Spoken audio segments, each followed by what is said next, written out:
கீழ்ப்படுகிறவர்களை கர்த்தர் உயர்த்துகிறார். விளங்கணும். அல்லேலூயா. நீங்க கர்த்தருடைய வார்த்தையை கேட்பதில் பெரிய கெட்டிக்காரத்தனம் கிடையாது, ஆனா கீழ்ப்படுகிறது தான் கர்த்தருடைய காரியத்துக்கு முக்கியமான காரியம். சரி, இப்போ ஒரு பகுதி நம்ம வாசிப்போம். கர்த்தர் நாமத்துக்கு மகிமை உண்டாவதாக. 2 ராஜாக்கள் புஸ்தகம் 6ஆம் அதிகாரம் 1ஆம் வசனத்திலிருந்து ஸ்தோத்திரம் 7வது வசனம் முடிய ஒருத்தர் நிறுத்தி வாசிக்கலாம். எலிசாவுடைய 10வது அற்புதம். எலியா செஞ்சது 7, எலிசா செஞ்சது 14ன்னு சொல்லுவார்கள், அப்படித்தானே? இது 10வது ஒரு அற்புதத்தை குறிக்கிறது. லகுவான பொருளை வீசி கனமான பொருளை மிதக்கும்படி செய்தார். ஹல்லேலூயா. இது அற்புதமா இல்லைங்களா? அற்புதமான ஒரு காரியம். கர்த்தருடைய நாமத்துக்கு மகிமை உண்டாகட்டும். இங்க வந்து கேட்டவங்க யாருன்னு பார்த்தீங்கன்னா தீர்க்கதரிசிகள் புத்திரர்கள். இந்த தீர்க்கதரிசிகள் புத்திரர்கள் என்று சொன்னால் இந்த சாமுவேல் நாட்களில் 3 இடங்களில் என்ன செய்தார்? அவர் 3 இடங்களில் அவர் வேதாம கல்வியை போல ஒன்றை ஆரம்பித்தார். தேவனுக்குண்டான வேத வசனங்களை, நியாயப்பிரமாண சட்டத்திட்டங்களை அங்கே கற்றுக் கொடுத்து கொண்டு இருந்தார். தீர்க்கதரிசிகளாய் அங்கே நிறைய பேர் அங்கே படிக்கிற தீர்க்கதரிசி பிள்ளைகள் அங்கே வேதத்தை கற்றுக்கொண்டு இருந்தார்கள் என்று நமக்கு தெரியும். தான் மட்டும் பெயர்சபா வரைக்கும், தான் தான் அவங்களுடைய எல்லையினுடைய எல்லை பகுதி, இஸ்ரவேல் நாட்டுடைய எல்லை பகுதி தான். லாஸ்ட் வந்து பெயர்சபா. இந்த இடையில் இருக்கிற எல்லா ஜனங்களுக்கும் சாமுவேலை தெரியும், சாமுவேலுக்கும் அவங்கள தெரியும். வருஷத்துக்கு என்ன செய்வார்? 3 முறை இந்த நாடு முழுவதும் சுத்திட்டு வருவார். அது 3 இடத்துல அவர் ஒரு வேதாம கல்வியை ஆரம்பித்து அங்கே கர்த்தருடைய வேத வசனத்தை, நியாயப்பிரமாணத்தை அங்கே ஜனங்களை சொல்லி கொண்டிருந்தார். அப்போ தீர்க்கதரிசிகள் நிறைய அந்த நாட்களில் இருந்திருக்கிறார்கள். அவர்கள் பிள்ளைகள் நிறையா இருந்திருக்கிறார்கள். அவங்களுக்கு வேலை தீர்க்க தரிசனம் சொல்கிற வேலை தான். கர்த்தரிடத்திலிருந்து வார்த்தைகளை வாங்கி அது மற்றவங்க இடத்துல சொல்ல வேண்டிய ஒரு காரியம். இங்கே தீர்க்கதரிசிகளுடைய புத்திரர்கள் எலிசா கிட்ட வர்றாங்க. யார்கிட்ட? எலிசா கிட்ட வந்து என்ன சொல்கிறாங்க? ஐயா, நாங்கள் உம்முடன் குடியிருக்கிற இடம், உங்களோடு நாங்கள் இருக்கிற இடம் எப்படி இருக்கு? நெருக்கமாக இருக்கு. உங்களோடு நாங்கள் இருக்கிற இடம் நெருக்கமாக இருக்கிறபடினால அவர்களா ஒரு முடிவு எடுத்துக்கொள்ளுகிறார்கள். இங்க இருக்கிற தீர்க்கதரிசி புத்திரர்களே தலைமையானவர் யார் தான்? எலிசா, அப்படித்தானே? இவங்கிட்ட ஆலோசனை கேட்குறாங்க. இப்போ சொல்றாங்க, நாங்கள் உங்களோடு இருக்கிற இடம் எங்களுக்கு நெருக்கமாக இருக்கிறபடினால ஒரு காரியத்தை ஏற்கனவே திட்டம் போட்டுட்டு வந்து எலிசா கிட்ட சொல்றாங்க. ஆலோசனை கேட்பது வேறு, ஏற்கனவே முடிவு பண்ணிட்டு சொல்லுவது வேறு. ஆலோசனை ஒரு இடத்துல சொல்லும்போது அதாவது அதுபடி கேட்டு நடக்கிற விஷயம். இன்னொன்று, ஏற்கனவே தீர்மானம் பண்ணியாச்சு, முடிவு பண்ணியாச்சு, அது தகவல் சொல்லுகிறது 2வது விஷயம். சரிங்களா? ஆண்டு சொன்னாரு, உன்மேல் என் கண்ணை வைத்து உனக்கு ஆலோசனை சொல்லுவேன், நீ நடக்க வேண்டிய வழியை நான் உனக்கு காட்டுவேன் என்று சொன்னார். சரிங்களா? இப்ப இவங்க தீர்க்கதரிசியுடைய புத்திரர்கள் தீர்மானம் எடுத்து விட்டார்கள், ஒரு முடிவு பண்ணிட்டாங்க. முடிவு பண்ணிட்டு ஒரு தகவல் வந்து சொல்றாங்க எலிசா கிட்ட. எப்படி? நாங்கள் உம்முடன் குடியிருக்கிற இடம் எங்களுக்கு எப்படி இருக்குமா? நெருக்கமா இருக்கிறபடினால அவங்களே ஒரு விடயம் சொல்றாங்க. நாங்க எது வரைக்கும் போகணும்? யோர்தான் மட்டும் போகணும். இதில் என்ன தெரியுதுன்னா, ஏற்கனவே யோசுவாவினுடைய நாட்களில் 11 கோத்திரத்துக்கு என்ன செய்யிட்டாரு? தேசத்தை பிரித்து கொடுத்தாச்சு. சீட்டு போட்டு அவங்க பேரில் விழுந்த இடத்தை என்ன செய்யிட்டாரு? கொடுத்துட்டார். மோசே சொன்னதை போலவே யோசுவா செய்து முடித்து விட்டார். இப்போ யோர்தான் பக்கத்தில் நாங்கள் போவோம். இந்த ஆசாரியர்கள் லேவியர்களுக்கு மாத்திரம் ஒவ்வொரு கோத்திரத்திலையும் ஒரு கோத்திரத்துக்கு 4 பட்டணங்கள் அவங்களுக்கு இருக்கும். லேவி கோத்திரத்துக்கு என்று அவர்கள் நடத்துவார்கள். கர்த்தருக்குள்ளாக தீர்க்க தரிசனங்கள் சொல்லுவார்கள். அது மாத்திரமல்ல, அவர்கள் தான் நியாயப்பிரமாணத்தை காரியத்தை சொல்லுவார்கள். இப்ப தீர்க்கதரிசி புத்திரர்கள் தாங்களுக்கு இருக்கிறதை திருப்தி அடையாதவர்கள். விளங்குதுங்களா? அப்ப தேவன் பட்சபாதமானவரா? எல்லாத்துக்கும் ஜாஸ்தியாக கொடுத்துட்டு இந்த கோத்திரத்துக்கு மட்டும், இந்த ஜனங்களை மட்டும் கம்மியாக தந்தாரா? இல்லை. அப்போ இவங்க என்ன சொல்ல வர்றாங்க? நாங்கள் உங்களுடன் குடியிருக்கிற இடம் எங்களுக்கு எப்படி இருக்கு? நெருக்கமாக இருக்கிறபடினாலே. இதில் என்ன, அவங்க சூழ்நிலை சொன்னாலும் மறைமுகமா ஆண்டவர் மேல என்ன சொல்றாங்க, அவங்க குறையை சொல்றாங்க. நல்லா விளங்கிடுக்கணும். ஆண்டவர் மேல குறை சொல்றாங்க. நாங்க ஏன்னா யோசுவா பங்கிடும் போது எல்லாத்துக்கும் எப்படி கொடுத்தார், சமமாய் கொடுத்தார். தான் கோத்திரம் அப்படிதான். தான் கோத்திரம் தன்னில் தானே திருப்தடையாத ஒரு கூட்டம். தேவன் கொடுத்த சுதந்திரத்தை போதாது என்று தனக்கென்னு ஒரு சுதந்திரங்களை தேடிக்கொண்டு போகிற ஒரு கூட்டம் தான் கோத்திரம். அதனால தான் தான் கோத்திரம் கடைசி நீங்க வெளிப்படத்தில் பார்த்தீங்கன்னா தான் கோத்திரம் பேரே வராது. அதுக்கு பதிலாக மனேச எப்ராஹிம் கோத்திரம் 2 வந்து சேருமே தவிர தான் கோத்திரம் உள்ள என்ன செய்யாது, வராது. ஏன் தான் கோத்திரம் வராம போச்சு என்று ஏற்கனவே நம்ம என்ன செஞ்சிருக்கிறோம், அதை பார்த்துருக்கிறோம்.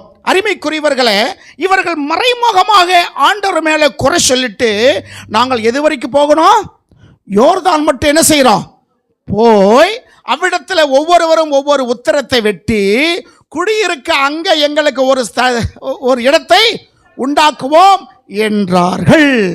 அப்ப முடிவு பண்ணிட்டு, புரியுதான் சொல்ல உங்களுக்கு, மாறிய பாக்கீங்களே, புரியுது, சரி. முடிவு பண்ணிட்டு தகவல் சொல்றாங்க. இப்ப இங்க எலிசா கிட்ட சொன்னோம். எலிசா என்ன சொல்லுவாரு, என்ன சொன்னாரு, அதற்கு அவன் போங்கள் என்றான். வேற வார்த்தை என்ன செய்யல. யார் போறீங்க, எத்தனை பேர் போறீங்க, எத்தனை பேர் போறீங்க, இங்க இருக்கிற இடம் என்னாச்சு, எதுக்கு அங்க போய் ஒரு இது பண்றீங்க, சரிங்களா, இப்படி எல்லாம் ஒரு கேள்வி என்ன செய்யல, கேட்கல. போய் என்றார். போய் என்று சொன்ன உடனே அதுல இருக்க ஒருத்தன் பேர் தெரியாதவன், கீழே 2ஆம் வசனம், அதில் ஒருவன், அவர்களில் ஒருவன். இந்த கூட்டம் தான். அந்த கூட்டத்தில் ஒருத்தன் சொல்றான் பாருங்க, தயவு செய்து அல்லேலூயா அல்லேலூயா. ஐயா, இன்னைக்கு 1000 பேர் உன்னை சுத்தி இருக்கலாம், 1000 பேர் உனக்கு நண்பர்கள் வந்திருக்கலாம், 1000 பேர் உன்னுடைய என்ன சொல் பழக்க வழக்கங்கள் நிமித்தம், உன்னுடைய பொருளாதாரத்துறை மேன்மை நிமித்தம் இன்னைக்கு இருக்க நிறைய பேர் உன்னுக்கோடு சேர்ந்திருக்கலாம். ஆனா எங்களுக்கு தலைமை ஒன்று இருக்குது இல்லையா, அவர்கள் கூப்பிடல. இவன் கேட்ட அவர்கள் ஒருவன், அவன் பேரே இல்லை, பார்த்துக்கிடுங்க, அவன் பேரே இல்லை. ஐயா நாங்க போறோம், ஆனா தயவு செய்து நீங்க என்ன செய்யணும், என் கூட வரணும். நம்ம வாழ்க்கை பிரயாணத்தில் இயேசு நம்மளோட வரணும்.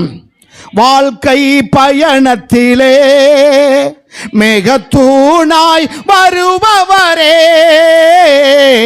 வாழ்க்கை பயணத்திலே மேகத்தூணாய் வருபவரே, திருவுணவா பலமாய் காப்பவரே, உங்க வார்த்தையின் திருவுணவா பலமாய் காப்பவரே, என்னை ஆட்கொண்ட இயேசு உம்மை யார் என்று நான் அறிவேன். சொல்லுமா, என்னை ஆட்கொண்ட இயேசு உம்மை யார் என்று நான் அறிவேன். ஆண்டவரே, ஐயா எலிசா, நாங்க மட்டும் இல்ல, நீரும் எங்களோட கூட என்ன செய்யணும், வரணும். நீர் என்ன மறக்கல, தள்ளி தூரம் போகல, ஏக்கமுள்ள கண்ணால எங்கித்தான் நின்னீங்க. எம்மா எரிசா வந்து எம்மாவுக்கு 2 பேர் போறாங்க. ஒருத்தன் பேர் கிளியோப்பா, உன்னர் பேர் அங்கே சொல்லப்படலை. அங்கே வசனம் ஆரம்பிக்கும் போது நீங்கள் பார்த்தீங்கன்னா எங்களில் சிலர் அப்படின்னு இருக்கு. எங்களில் சிலர்ல 2 பேர் போனாங்க. அன்றைய தினமே இயேசு மரித்து உயிர் தெழுந்து விட்டார். கல்லறையில் இயேசுடைய பாடி இல்லை, அவர் உயிர் தெழுந்து விட்டார். இப்போ என்ன நடக்குது? நாடே கொந்தளிப்பார்கள். எருசலேமே எப்படி இருக்கு? கொந்தளிப்பு. ஏன்னா உள்ள வச்ச சரீரம் காணவில்லை. அங்க இருக்கிறவங்களுக்கு தெரியும் இயேசு என்ன செய்தாரு, உயிர் தெழுந்துட்டார்னு சேவகர்களுக்கு தெரியும். அதை பொய் அதிகாரிகள் சொல்லும் போது அவங்க அடக்கிட்டாங்க. இது சொல்லாதன்னு சொல்லி அவங்களுக்கு லஞ்சத்தை கொடுத்து சீசர்கள் வந்து அந்த இயேசுடைய சரீரத்தை தூக்கிட்டு போயிட்டாங்க என்று நீங்க சொல்லுங்க. அது மீறி அதிகாரிகள் கேட்டா நாங்க பார்த்து கொள்ளுவேன்னு சொல்லி அண்ணா காய்பா அன்னைக்கு இருந்த அதிகாரிகள் வேத பராகர்களும் அவர்கள் எல்லாம் சொல்லி அவங்களை வச்சுட்டாங்க. இப்ப நாடு எருசலேம் பட்டணம் எப்படி இருக்கு? ஒரு கொந்தளிப்பா இருக்கு. சீசர்கள் பயந்து கொண்டு, யூதர்களுக்கு பயந்து அவர்கள் வீட்டில் அவர்கள் உட்கார்ந்து கொண்டிருக்கிறார்கள், கதவை பூட்டிக் கொண்டு உட்கார்ந்து கொண்டிருக்கிறார்கள். இந்த நேரத்தில் அவர்களில் இருவர் எங்கிருந்து போறாங்க? எருசலேமிலிருந்து எம்மாவுக்கு, அதாவது அன்றைய தினம் என்று எழுதியிருக்கிறது. அன்றைய தினம்னா சம்பவம் நடந்த அன்றைய தினம். இந்த எம்மா என்றால் என்ன அர்த்தம்னு ஏற்கனவே சொல்லி இருக்கிறோம். எம்மா எம்மா என்றால் என்ன அர்த்தம்? சொல்லுங்களேன், சுமதி சொல்லு. மறந்துட்டியோ? நேற்று என்ன பாடத்தை சொல்லி கொடுத்த பிள்ளைகளுக்கு? நான் லீவா? வெள்ளிக்கிழமை அதெல்லாம் யாவும் இருக்குல்ல. எம்மா என்றால் வெது வெதுப்புன்னு அர்த்தம். எம்மா என்றால் வெது வெதுப்பு, ரொம்ப ஜூடும் இல்லை ரொம்ப குளிரும் இல்லை, ஒரு வெது வெதுப்பான ஒரு அருமையான ஒரு என்ன சொல்கிறது, அருமையான ஒரு சீதோஷணம் இருக்கிற ஒரு இடம் தான் எம்மா. சரிங்களா? இப்போ இவன் குளிர் காய்கிறது மட்டுமல்ல, ஒரு சுகமான இடத்தை தேடி போய் கொண்டிருக்கிறான். இவங்க ரெண்டு பேர் யாருன்னு பார்த்தீங்கன்னா, லூக்கா 10ஆம் அதிகாரத்தில் வேறு 70 பேரை கர்த்தர் நியமித்தார் இருக்குல்ல. ஸ்தோத்திரம். 9ஆம் அதிகாரத்தில் 12 பேரை ஆண்டவர் நியமித்தார். லூக்கா 10ஆம் அதிகாரத்தில் 1ஆம் வசனத்தில் வேறு 70 பேரை நியமித்தார் இருக்கு. அந்த 70 பேர்ல 2 பேர் தான் இவங்க. சரிங்களா? இப்ப அவங்களுடைய பிரயாணம் போய்கிட்டே இருக்கு. 7 அல்லது 8 மைல் தூரத்தில் நடந்து போய் கொண்டிருக்கிறாங்க. இயேசுவும் கூடையே போகிறார். இயேசுவும் கூடையே போகிறார். அவங்க என்ன நினைச்சாங்க? வருகிறவர் இயேசு இல்லை, அந்நியர் என்று அவங்க நினைச்சுதான் பேசிக்கிட்டே போனாங்க. சரிங்களா? இங்க அவங்க தாங்கள் ஒரு இடத்தை, ஒரு மரத்தை வெட்டி அங்கே நாங்கள் இடத்தை உண்டாக்குவோம் என்று சொல்லி அவங்களா சோத்திரம் புறப்பட்டுட்டாங்க. அதுல ஒருத்தர் பேர் தெரியாதவ, ஐயா தயவு செய்து எங்களோட என்ன செய்யணும், வர வேண்டும் என்று சொன்னார். அதற்கு அவர் என்ன சொன்னார் பாருங்க, வருகிறேன். முன்னாடி சொல்லும்போது நாங்கள் போகிறோம் என்றால் போ என்றுட்டான். இப்ப அதுல ஒருத்தன் சொல்றான், நீரும் எங்களோட என்ன செய்யணும், வர வேண்டும் சொன்ன உடனே என்ன செய்ய, வருகிறேன். நம்ம ஆண்டவர் எவ்வளவு நல்லவர் பாத்தீங்களா. ஜனங்கள் தடவியாகலும் இயேசுவை அடையாளம் கொண்டு கொள்ள வேண்டும் என்று அவ்வளவாக என்ன செய்ய நம்ம மேல கிருபை வைத்திருக்கிறார். யோவான் 1:11 ஒரு வசனம் வாய்ச்சேன். அனுசுத்தமானால் நீங்கள் அறியாத தேவன் ஒருவர் உங்களை இருக்கிற அந்த தலைப்பில் இதெல்லாம் வரும். யோவான் 1:11 அவர் சொந்தமானதிலே வந்தார், சொந்தமானவர்களோ அவரை ஏற்றுக்கொள்ளவில்லை. சொந்தமானதிலே வந்தார், சொந்தமானவர்களோ என்ன செய்யல, அவரை ஏற்றுக்கொள்ளவில்லை என்று வேதம் எழுதியிருக்கிறது. இங்க நீங்க தயவு செய்து வரணும் என்று கூப்பிட்ட உடனே வருகிறேன்னு சொன்னார். நடந்தாங்க யோர்தானுக்கு போயாச்சு. அங்க வேலைகள் ரொம்ப தீவிரம். என்ன செய்யுது, என்ன முடிவு பண்ணாலும் யார் யார் எந்தெந்த இடத்த பிடிச்சிக்கிறீங்களோ அந்த இடத்த என்ன செஞ்சுக்க, பிடிச்சிக்குங்க. அன்னைக்கு பாரஸ்லாம் கிடையாது. இன்னைக்கு ஏழை மக்களுக்கு 2 இடம் கொடுக்கறதுக்காக இன்னைக்கு பல போராட்டங்கள் என்ன செய்ய வேண்டியது இருக்கு, போராட வேண்டியது இருக்கு. பல போராட்டங்களை போராட வேண்டியது இருக்கிறது. அந்த பட்டாக்களை கொடுக்கறதுக்காக நிறைய இடத்துல நடந்துக்கிட்டு. இப்போ கூட பார்த்தீங்கன்னா தேனி பகுதியில் அந்த நிறையா இடம் இருக்கிறது, புறம்போக்கு இடம். அதை ஏழை மக்களுக்கு கொடுக்க வேண்டும்னு சொல்லி இன்னைக்கு பெரிய போராட்டம் என்ன செஞ்சுட்டு இருக்கு, நடந்து கொண்டு இருக்கிறது. கவர்மெண்ட் இடம் தான், சும்மா இருக்க இடம் தான். ஒருத்தன் பிடிச்சு வச்சிருக்கான் அந்த அத்தனை இடத்த. அது ஒரு 100 பேருக்கு கொடுக்கலாம் இல்ல, வீடு இல்லாத ஏழைகளுக்கு கொடுக்கறதுக்கு என்ன இல்லை, மனசு. ஆட்சி மாறினாலும் காட்சி என்ன செய்யல, மாறல. எல்லாம் ஒரே நிலை. அந்த சீட்ல உட்கார்ந்துட்டா அவங்க புத்தி என்ன செய்யறதில்ல, போகிறதில்ல. அந்த கம்பீரம், அந்த கௌரவம், அந்த ஆணவம், அந்த காரியங்கள் தான் அந்த சீட்டில் அவ்வளவு இருக்கு. சரிங்களா? இங்க என்ன சொல்ல வர்றேன்னா, ஆளுக்கு ஒரு உத்தரத்தை வெட்டி கொண்டு இருக்கிறாங்க. வேலைகள்லாம் ரொம்ப தீவிரமாய் நடந்துகிட்டு இருக்கு. அதுல என்ன செய்ய, 5ஆம் வசனம் பாருங்க.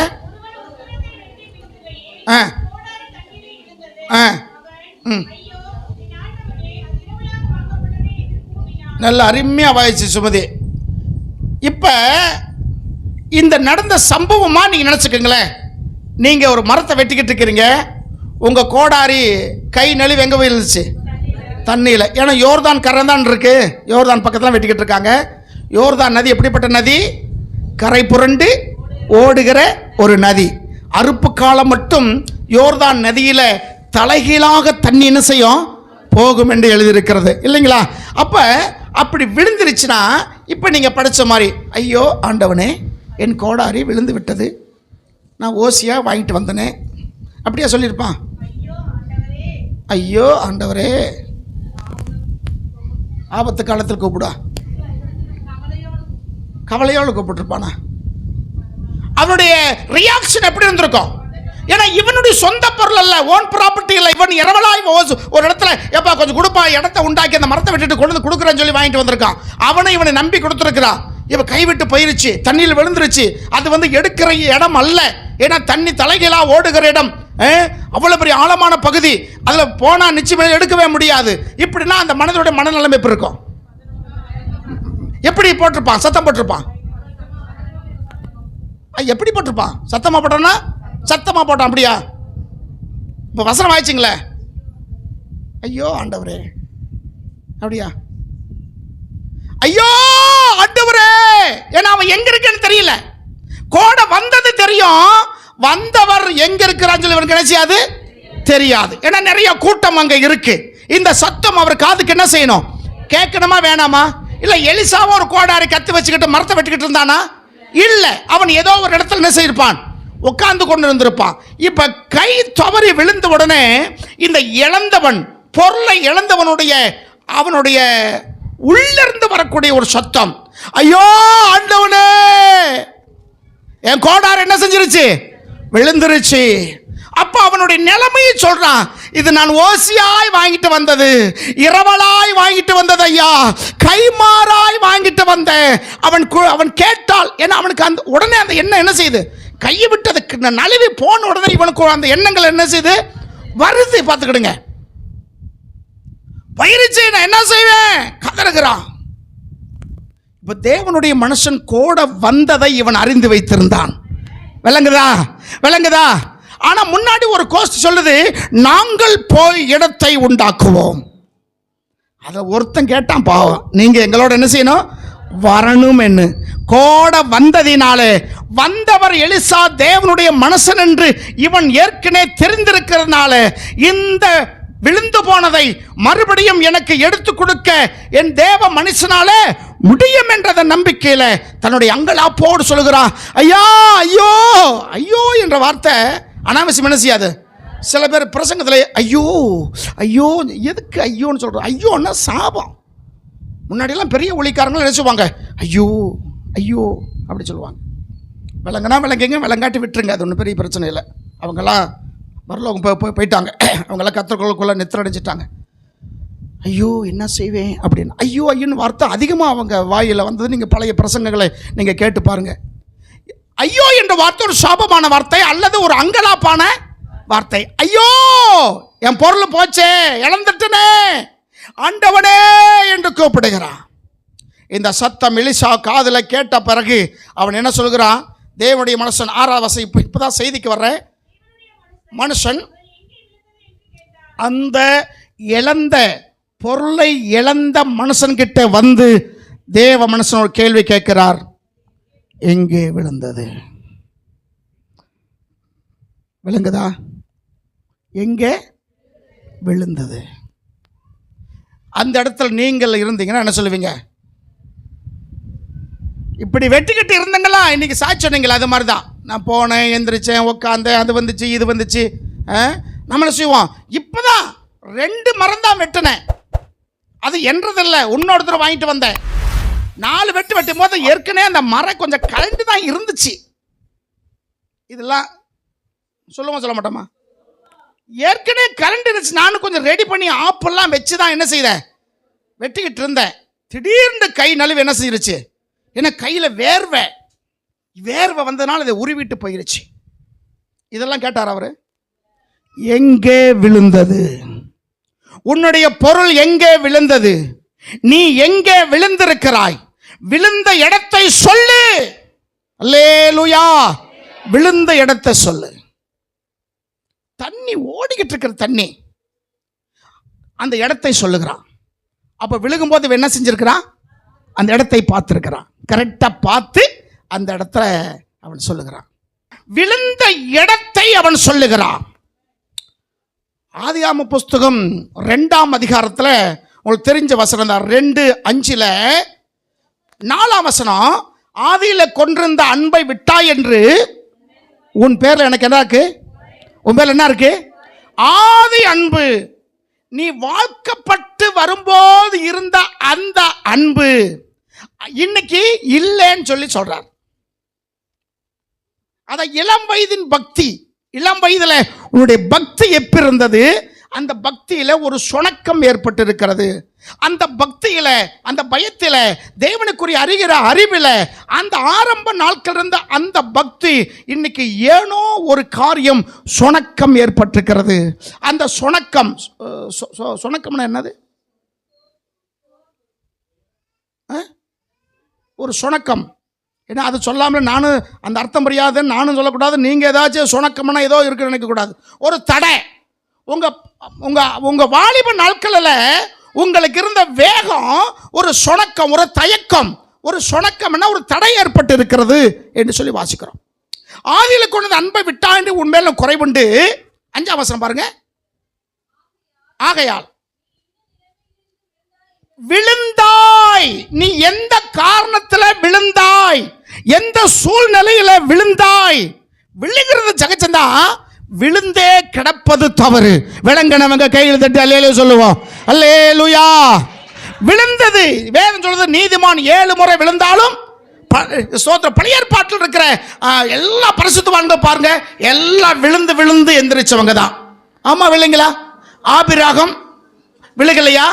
விழுந்தார். மோசே விழுகலையா? விழுந்தார். தாவீது விழுகலையா? விழுந்தார். எலியா விழுகலையா? விழுந்தார். எல்லா பரிசுத்தவான்களும் விழுந்து விழுந்து எந்திரிச்சவங்க தான். அதான் நீதிமொழி சொல்றதுக்கு 7 முறை விழுந்தாலும் எழுந்திருப்பான். அப்ப 8வது முறை விழுந்தா அதுக்கு பேர் குசும்பு இல்லையா? 7 முறை உன்னை காப்பாத்தினா மறுபடியும் விழுந்தேன்னா உங்க சேட்டை தானே. இதுக்கு நிறைய உதாரணங்கள் சொல்லலாம், நமக்கு நேரம் இல்லை. ஆகையினால நீ இன்ன நிலையிலிருந்து விழுந்தாய் என்று அறிந்து, உன்னுடைய பொருள் எங்கே விழுந்தது? இன்னைக்கு செய்திய விழுந்தது குறித்து தான். நீ எங்கே விழுந்திருக்கிறாய்? எந்த பொருளை எங்க நம்ம தொலைத்தோமோ அங்கதான் தேடணும். இங்க தொலைச்சிட்டு சாமராயம்பேட்டில் தேடுனா கிடைக்குமா? கிடைக்காது. பார்த்துக்கிடுங்க. ஆகையினால அந்த மனிதன் கிட்ட எலிசா கேட்கிறாரு, எங்கே விழுந்தது? இந்த லைன்ல போச்சு, ஆனா எங்க விழுந்துச்சு தெரியலன்னு சொன்னா அது நல்லா இருக்குமா? கையை விட்டு போச்சு, இப்படியே போய் அங்க விழுந்துருச்சு. இல்ல எங்க விழுந்துச்சுன்னு தெரியல. அது இல்ல, அவன் விழுந்த இடத்தை சரியாக சொன்னான். வெளிப்படுத்தல் 2:5 பார்க்கிறோம். நீ என்ன நிலையில் இருந்து விழுந்தா என்று அறிந்து மனம் திரும்பி கிரியைகளை செய்வாயாக. தேவன் நம்மிடத்துல இன்னும் ஒரு காரியத்தை எதிர்பார்க்கிறார். உன் வாலிப நாட்களில் உனக்கு இருந்த அந்த பக்தியை கர்த்தர் எதிர்பார்க்கிறார். ஆரம்ப நாட்களில் நீ விசுவாசிக்க, நீ முத ஆண்டவர் ஏற்றுக்கொண்ட நாட்களில் உனக்குள்ளாக இருக்கிற அந்த அனல் இன்னும் பற்றி எரிய வேண்டும் என்று கர்த்தர் விரும்புகிறார். நீயோ அனலும் இல்லாமல் குளிரும் இல்லாமல் ஒரு வெதுவெதுப்பான வாழ்க்கை. ஏதோ ஒரு பக்தியா வாழுகிறோம், ஏதோ கிறிஸ்துவ என்ற பேர்ல வாழுகிறோம், கிறிஸ்துவர்கள் என்ற அந்த அடையாளத்தோடு வாழுகிறோம் என்று நினைக்கிறோம். அதல்ல, கிறிஸ்துவ அடையாளம் உன்னை பரலோகத்துக்கு கொண்டு போகாது. கிறிஸ்துவ அன்பு பரலோகத்துனை கொண்டு போகும். ஹல்லேலூயா. கர்த்தருடைய நாமத்துக்கு மகிமை உண்டாகட்டும். இப்ப விழுந்த இடத்தை அவன் சரியாக கேட்கிறான். எங்கே விழுந்தது? நீ எங்கே விழுந்து கிடக்கிறாய்? உன் ஆவிக்குரிய வாழ்க்கையில இன்னும் அதிகமாக நீ முன்னேறி செல்லாதபடிக்கு உன்னை தடை காட்டினது யார் என்று ஸ்தோத்திரம் கலாத்தியர்ல பவுல் சொல்லுகிறார். சத்தியத்துக்கு நன்றாக தானே கீழ்ப்படிந்தீங்க. அவங்களை ரொம்ப வையிறாரு. நான் அன்போடு வரணுமா, பெரம்போடு வரணுமா? புத்தி இல்லாத கலாத்தியரே என்று சொல்லுகிறார். நீ எந்த இடத்துல விழுந்திருக்கிறாய்? பொருளுக்காக விழுந்தாயா? பணத்துக்காக விழுந்தாயா? இடத்துக்காக விழுந்தாயா? தோட்டம் துறவங்களுக்காக விழுந்தாயா? நீ எந்த காரியத்துக்காக விழுந்தாய் என்று அந்த இடத்தை முதல் நீ கண்டுபிடி. எப்படி பின்வாங்கி போனேன் எனக்கே தெரியல பாஸ்டர். எப்படி நான் ஜெபிக்கிறத விட்டுட்டேன் சொல்லி எனக்கே தெரியல. முந்திருந்த அந்த அன்பு எனக்குள்ள எப்படி குறைஞ்சிச்சுன்னு எனக்கு என்ன செய்யல தெரியலன்னு சொல்லி சாக்கு போக்கு சொல்லாத. உனக்கு தெரியும் நீ எந்த இடத்துல விழுந்தாய் என்று. யாருக்கு தெரியும்? உனக்கு தெரியும். இன்னைக்கு அந்த எலிஷா அவன் கேட்கிறான், எந்த இடத்துல விழுந்தது? மீகா புஸ்தகத்தில் ஸ்தோத்திரம், மீகா 7:8 பாருங்க. மீகா 7ஆம் அதிகாரம் 8. சீக்கிரமா 2-3 வசனங்கள் மட்டும் சொல்லி நான் ஜெபம் பண்ணி முடிக்கலான்னு விரும்புகிறேன். கர்த்தர் ஸ்தோத்திரம், கர்த்தருக்கு ஸ்தோத்திரம். மீகா 7ஆம் அதிகாரம் 8ஆம் வசனம். சத்துருவே, எனக்கு விரோதமா நீ விழுந்து விட்டேன்னு சந்தோஷப்படாதே. யாரை பார்த்து பேசுறான்? யாரை பார்த்து பேசுறான்? பக்கத்து வீட்டுக்காரனையா? இல்ல நம்ம வீட்டுக்கு ஏத்து வீட்டுக்காரங்களையா? இல்ல நமக்கு விரோதமா யார் நினைக்கிறோமோ அவங்கள பற்றி பேசுனா? சத்துருவு என்று பிசாசை பார்த்து சொல்லுகிறான். ஆகா, வேக வேகமா சர்ச்சுக்கு போனாங்க, வேக வேகமா பின்வாங்கி போயிட்டாங்க, வேக வேகமாய் போனாங்க, இப்போ இருக்கிற இடம் தெரியாம போயிட்டாங்க என்று அங்கே சொல்லப்படுகிறது. சத்துருவே, என்ன செய்யாத, எனக்கு விரோதமாய் சந்தோஷப்படாத. உன் சந்தோஷம் நிலைக்காது. Glory my Jesus. உன் சந்தோஷம் என்ன செய்யாது? நிலைக்காது. வேதம் சொல்லுது, என் சத்துருக்களுக்கு முன்னாடி எனக்கு ஒரு பந்தியை ஆயத்தப்படுத்தினீர். ஹல்லேலூயா. என் சத்துருக்களுக்கு முன்னாடி என் பந்தியை ஆயத்தப்படுத்தி என் தலையை எண்ணெயால் அபிஷேகம் பண்ணுகிறீர். என் பாத்திரம் நிரம்பி வழிகிறது. என் ஜீவனுள்ள நாளெல்லாம் நன்மையும் கிருபையும் என்னை தொடரும். கைகளை தட்டி ஆண்டு நன்றி சொல்லுவோம். கைகளை தட்டி சத்தமாய் ஆமென், ஆமென், ஆமென். ஸ்தோத்திரம். கர்த்தர் நாமத்துக்கு மகிமை உண்டாகட்டும். சத்துருவே, நீ என்ன செய்யாத? சந்தோஷப்படாத. விழுந்தாலும் எழுந்திருப்ப. இந்த உறுதி நமக்கு இருக்கா? விழுந்துட்டேயா, ஏதோ ஒரு சூழ்நிலை. ஏன்னா மாம்ச பலவீனம் உள்ளது, ஆவியோ உற்சாகம் உள்ளது. தேவன் எதிர்பார்க்கிற இடத்துக்கு வர முடியாதபடிக்கு சில தடைகள், தடைக்கல் எல்லாம் படைக்கல்லாக ஆக்க வேண்டும். ஆனால் தடுக்கி விழுந்து விட்டோம். விழுந்த நான் மறுபடி கர்த்தர் என்னை எழுப்பும்படி செய்வார். ஹல்லேலூயா. நீ எங்க உன் பொருள் விழுந்தது? உன்னுடைய பொருள் எங்க விழுந்து கிடக்கிறது? உன்னுடைய பொருளை திருப்பி பெற்றுக்கொள்ள வேண்டும் என்றால் விழுந்த இடத்தை நீ கண்டுபிடிக்க வேண்டும். ஆமென். விழுந்த இடத்தை நீ சொல்லு. ஸ்தோத்திரம். எரேமியா புஸ்தகத்தில் ஸ்தோத்திரம் 8ஆம் அதிகாரம் 4ஆம் வசனத்தில் எரேமியா தீர்க்கதரிசி தன்னுடைய ஜனங்களை பார்த்து இப்படியாக சொல்லுகிறார். ஏன்னா பாபிலோன்ல பெரிய பிரச்சனை வரப்போகுது. பாபிலோன் மன்னன் இங்க யுத்தத்துக்கு வரப்போகிறார். அந்த யுத்தத்தில் இவங்க கீழ்ப்படிய கூடாது என்று இவங்க நினைக்கிறாங்க. தேவ சுத்தம் இவங்களுடைய தவறுகளை சரி செய்வதற்காக 70 வருஷம் இந்த இஸ்ரவேல் ஜனங்களாகிய இந்த யூத ஜனங்களை பாபிலோனுக்கு அனுப்ப வேண்டும் என்று தேவனுடைய சித்தமாய் இருந்தது. ஆனால் அங்க இருக்கிற சிதேக்கியா ராஜாவோ அது கீழ்ப்படியாதபடிக்கு நேபுகாத்நேச்சரோடு யுத்தம் பண்ணுவதற்கு தயாராய் கொண்டிருக்கிறார். அப்பொழுதுதான் எரேமியா சொல்றாரு. வாசிங்க 8:4. நீ அவர்கள் நோக்கி விழுந்திருக்கிறவர்கள் எழுந்திருக்க மாட்டாங்களா? ஒரு வருஷம் கஷ்டப்பட்டாங்க ஐயா, வருஷமெல்லாம் கஷ்டப்படணுமா? ஒரு வருஷம் கடனா இருந்தாங்க, 2 வருஷமா கடனா இருந்தாங்க. இன்னைக்கு பார்த்தா நிறைய பேர் எப்ப பார்த்தாலும் கடன் கடன் கடன் கடன். ஆண்டவர் கடன் வாங்க சொன்னாரா? ஆண்டு சொன்னா நீ அநேக ஜாதிகளுக்கு கடன் கொடுப்பா என்றாக இருக்கு. நீயோ கடன் வாங்காயும். தேவனுடைய வார்த்தை அதுதான். இன்னைக்கு இந்த வார்த்தை நம்ம கேட்காம நமக்குள்ள இருக்கிற பேராசை என்ன செய்யறோம்? எப்படியாவது அங்க சீட்டு போடணும். 4 சீட்டு 10 சீட்டு வர்றதே 10,000 தான் வருமானம். 10,000 வச்சுக்கிட்டு 10 சீட்டு சேர்றது. 2 மாசத்துக்கு 40,000, 3 மாசத்துக்கு 80,000. எங்கேயா கொள்ளை அடிச்ச கூட கிடைக்காதே. கடைசியில் கடனாகவே இருக்கிறது. கர்த்தரின் கடன். மூதேவி, நீ கடன் வந்த காரணமே நீ தானே. ஆண்டவர்கிட்ட கேட்டுட்டா கடன் வாங்கின நீ இல்ல. 1 வருஷம் கஷ்டப்படலாம், 2 வருஷம் கஷ்டப்படலாம். ஆனால் இன்னைக்கு கஷ்டமே சொன்னாங்கன்னா அவங்க சரியான விசுவாசத்தில் இல்லை. அப்போ ஒரு வருஷம் கஷ்டம் இருந்தாலும் அடுத்த வருஷம் என்ன செய்யணும்? அது மாறணும். வேற கஷ்டம் வரலாம், ஆனால் அதுவே என்ன செய்யக்கூடாது? வரக்கூடாது. விழுந்தவர்கள் எழுந்திருப்பதில்லையோ? ஏதோ சந்தர்ப்பத்தில் நினைச்சிட்டாங்க, விழுந்துட்டாங்க. ஐயா, அந்த விழுந்தவங்க எழுந்திருக்க மாட்டாங்களோ? எந்திரிக்கும்படி கர்த்தர் விரும்புகிறார். எசேக்கியா 37 அதிகாரத்தில் தான் நம்ம ஆராதனை பார்த்தோம்.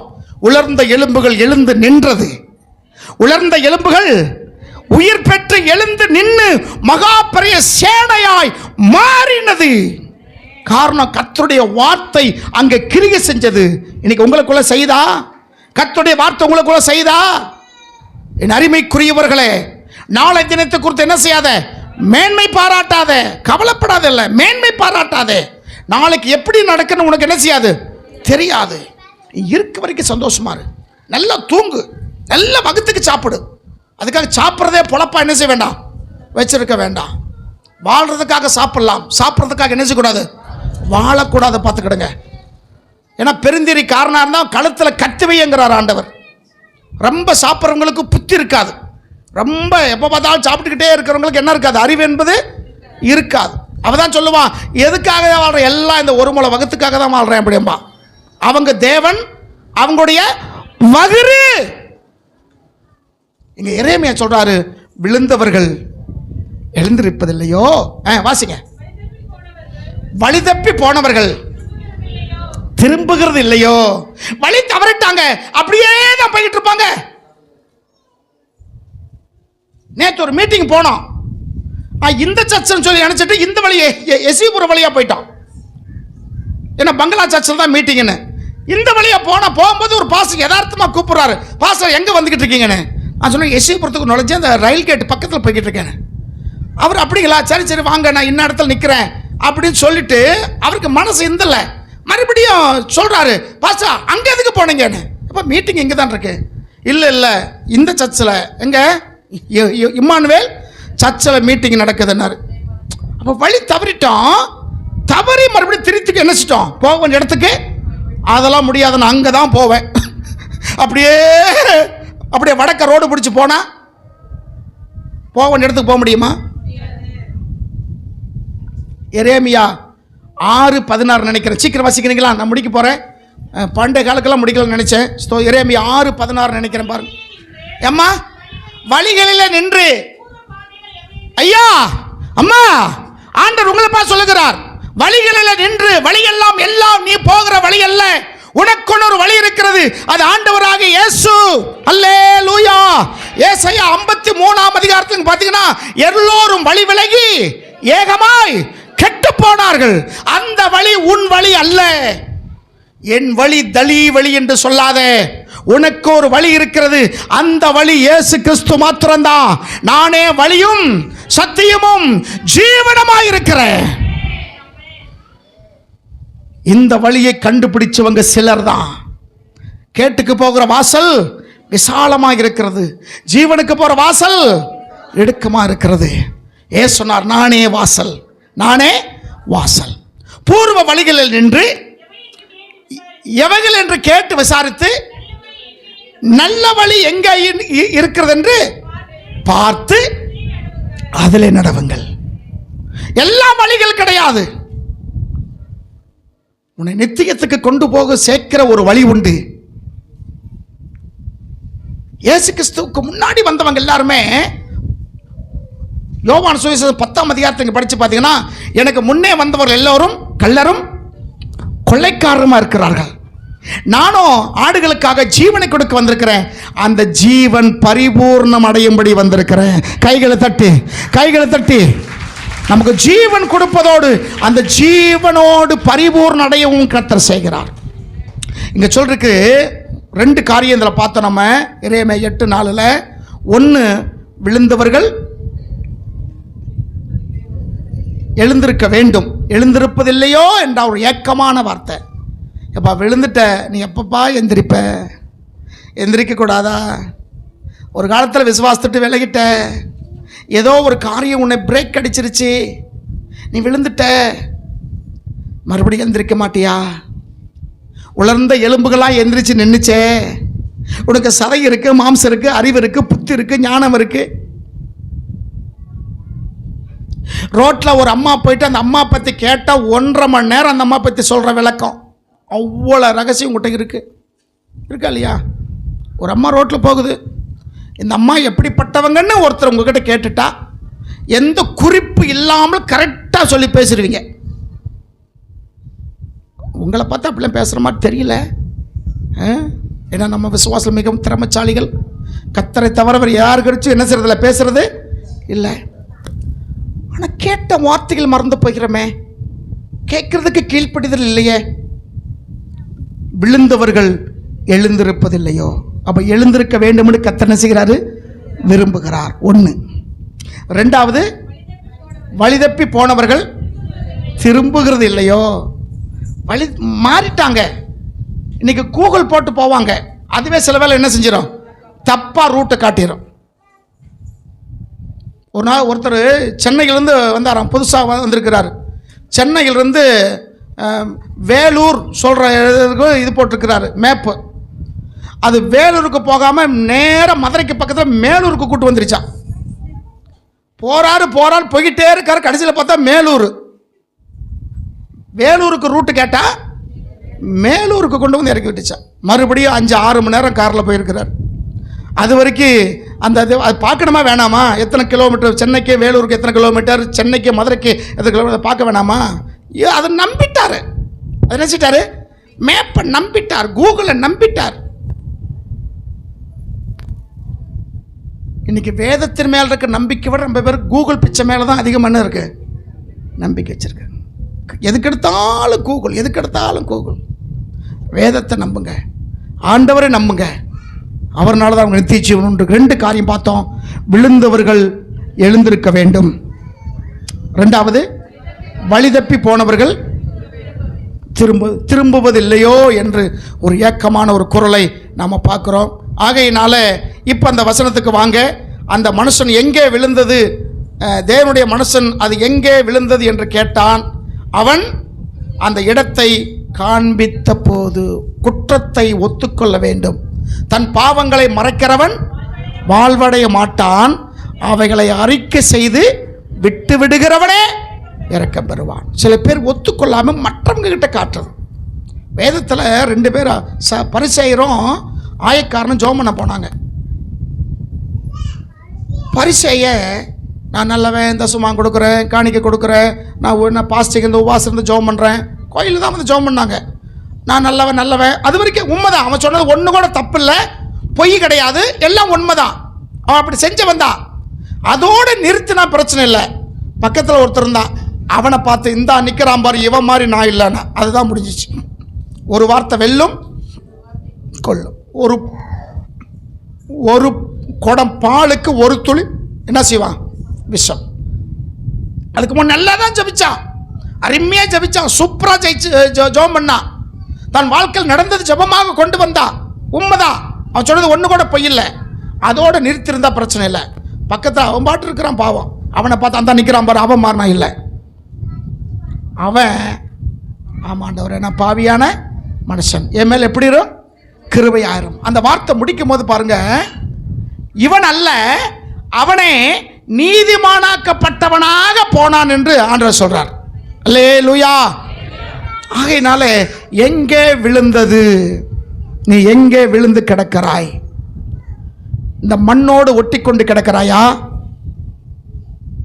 இல்ல பொருளாதாரத்தில் உன்னுடைய முழு எதையும் சார்ந்து போயிருச்சா? இல்ல சரீரத்தில் சுகவேனம் இருக்கிறது ஒரு கஷ்டமா இருக்கும். யாராட்டு கேட்டா 9 கஷ்டம் சொல்லுவோம். 9 கஷ்டம் சொல்லுவோம். ஜபிக்கும் போது மட்டும் தலைவலிக்கும். சர்ச்சுக்கு வாங்க சொன்ன போது மட்டும் என்ன வலிக்கும்? தலை வலிக்கும், உடம்பு வந்துடும், உடம்பு வலிக்கும், இடுப்பு வலிக்கும், எல்லா வலியும் வந்துடும்.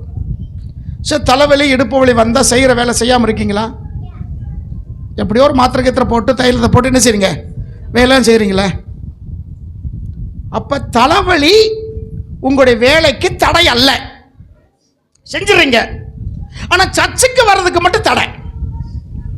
அப்போ அதுவும் தடை இல்லை, அது ஒரு சாக்கு போக்கு.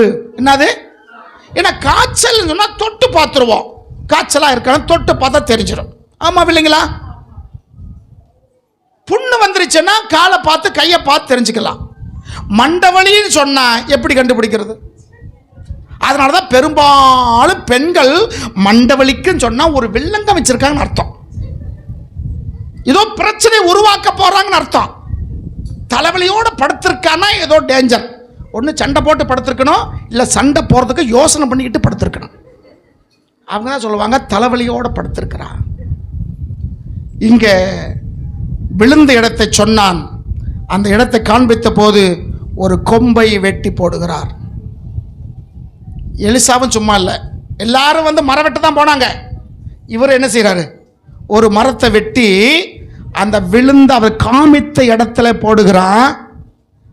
ஒரு லேசான ஒரு மரத்தை போட்டு,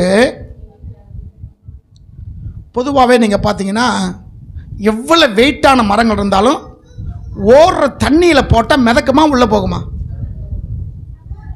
உள்ளே போயிருமா? மிதக்கும். எவ்வளோ வெயிட்டான கட்டையை நீங்கள் போட்டாலும் ஓடுற தண்ணியில் என்ன செய்யும்? மிதக்கும். ஒரு கொம்பு வெட்டி போட்ட உடனே என்ன செய்யுது? கீழிருந்து எது வருது? அடியில் போன கோடாரி, இரும்பு கோடாரி, பாரமான பொருள் மேலே வருகிறது. ஆண்டவர் செய்கிற பெரிய காரியம். அல்லேலூயா.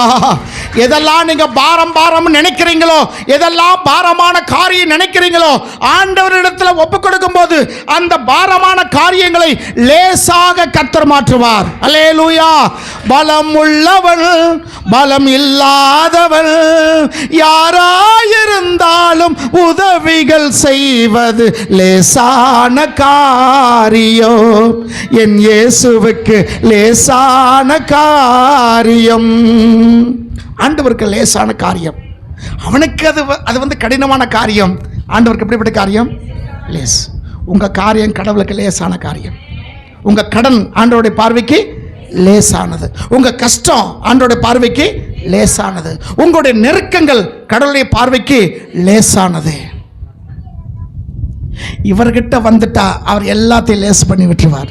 பக்கத்தில் பார்த்து சொல்லுங்க, இயேசுகிட்ட வந்துட்டா உன் பாரங்களை எல்லாம் லேசாக மாற்றி விட்டுருவார். ஆமென், ஆமென், ஆமென். கர்த்தர் உங்கள் லேசாக, உங்கள் இதயம் ஃப்ரீயாக இருக்கணும். சில இதயம் பார்த்தீங்கன்னா அப்படியே பாரப்பட்டு இருக்கு, கடினமாக இருக்கு. இந்த இதயம்குள்ள ஆண்டுடைய வார்த்தை வர வர உங்கள் இதயம் லேசாக மாறிடும். கர்த்தர் நாம மகிமை உண்டாகட்டும். அந்த இரும்பு கோடாரி மேலே என்ன செஞ்சது? மிதந்து வந்த உடனே இவன் எடுத்து கொடுக்கல, அவனுக்கு சொல்லுகிறான், அதை என்ன செய், எடுத்துக்கொள் என்றான். அப்பொழுது அப்படியே அவன், இல்லை நீங்க தான் கஷ்டப்பட்டு எல்லாம் செஞ்சீங்க, நீங்களே எடுத்து கொடுங்க சொன்னானா?